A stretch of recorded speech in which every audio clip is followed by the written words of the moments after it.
how to stop or avoid emotionally reacting. I have a technique for you today, so that's what we're going to talk about. Amanda here from createyourfuture.co. So we're going to go through an awesome technique of how you can help avoid emotionally reacting, okay? And just before I do, we are extending our video promotion until May 30th, 30 more days. So till the end of May of 2020.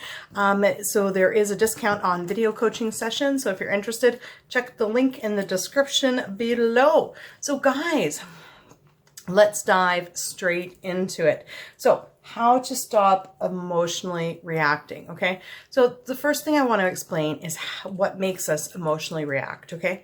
So usually people will emotionally react because we take something personally or we make it mean something about ourselves.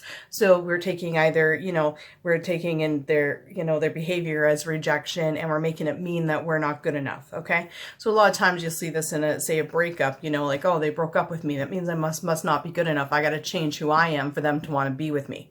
Okay, so in that case, then yeah, there could be some emotional reacting. Or for instance, for example, say interrupting. Like I used to have a friend that, if you interrupted them, they made it mean that you didn't think that what they had to say was important and you were very much disrespecting them.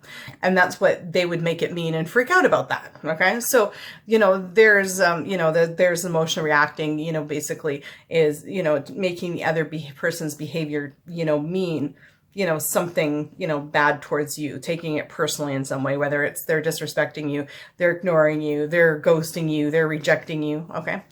So that's where, how emotional reacting happens. Now, we all know in law of attraction world, and just in life in general, that everything is empty and meaningless and it only has the meaning that you give it. Okay.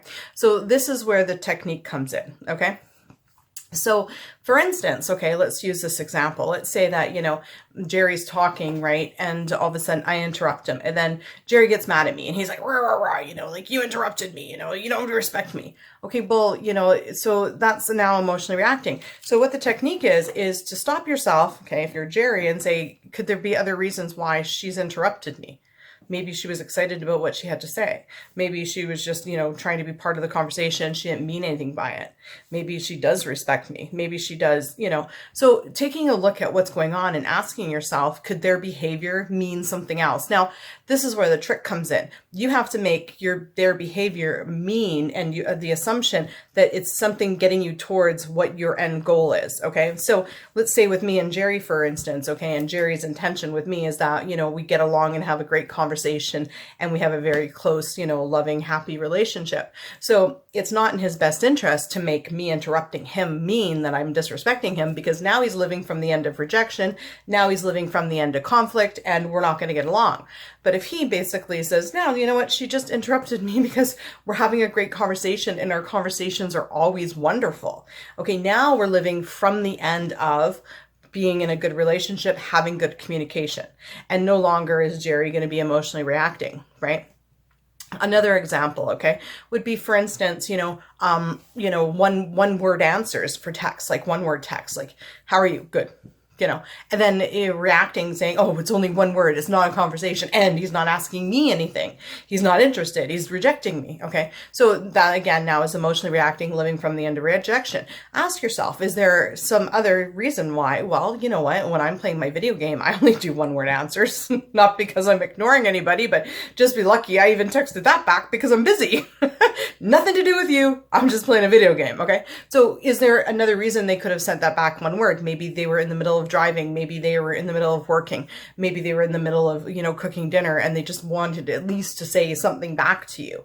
Okay. So, because again, your assumption ends up creating. Okay. So if you assume, oh, great. You know what? They were busy, but they at least sent that back to me. We'll talk more later, at least put that assumption out there. It's better than they're ghosting me. Of course, you don't want to create that they're forever busy, but creating that maybe they're just busy at the moment and then we'll talk more later is better than they're ghosting me. They're rejecting me with one word answers, right? So basically, right, what you want to do is you always want to take a look at the situation and see if there is another meaning you can give it. Like for instance, okay, let's say, I'm dating this guy and he only ever sends me links to like CNN articles. Okay. Now, well, if I'm basically going, well, he's rejecting me and you know what, he's not interested and he just wants to be friends because they're sending this, I'm going to emotionally react that he's rejecting me and I'm living from the end of rejection. Okay. Now, if I say want a meaningful conversation, then when he sends me those news articles, I can assume that he's sending them to start a meaningful conversation about something.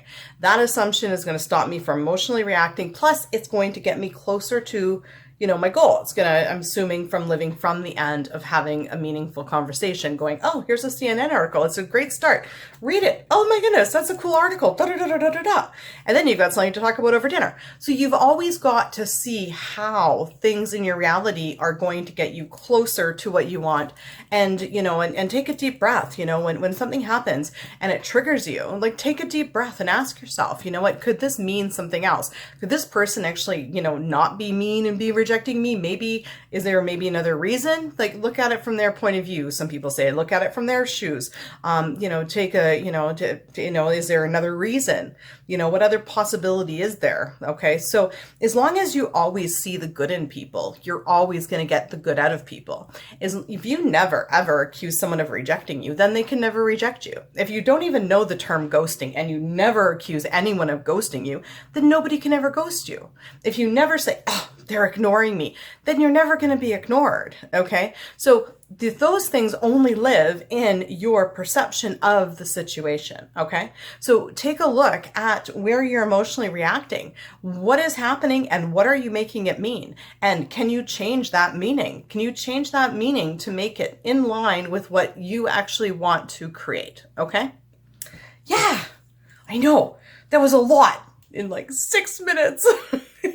Anyways, guys, that's how I avoid emotionally reacting is, you know, I take a look and I see if there is another reason that could possibly be for it. Anyways.